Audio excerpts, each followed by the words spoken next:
götürüb bit bazarına gəlmişəm. Görək buralardan nə tapırıq. Onların qiyməti neçədir? Cürbəcürdür. Güya kameram üçün yer salmağa gəlmişəm. Özümü tapdığım yer.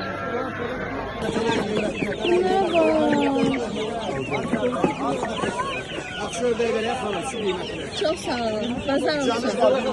Çok qəşəngdir. Neçəyə verirsiniz onları? Yo, o mənim deyil, o 80'de değil, mən 35'de değil. Pazar olsun. Bax, bura çox xoşuma gəldi. Bura çox qəşəngdir. 1993-cü ildə istasyon olmuş Azərbaycan qəpiki. Bunlar o qədər dəyərdən çıxdı ki, biz doğulanda 1000 manat işləmirdi ki, 50 qəpiyin dəyəri yoxdur. Neçədir o? Belə ümumi olaraq gəzdik. Hər şeyi gördük. Hətta mətbəx ləvazimatları, ağ əşyalar deyilən, o elektrik məhsulları belə satılan yerlər var idi. Burada çox qəşəngdir bu. Oldu bizim. Amma yəni gəlmə məqsədim olan kamera üçün lens təəssüf ki, tapa bilmədim.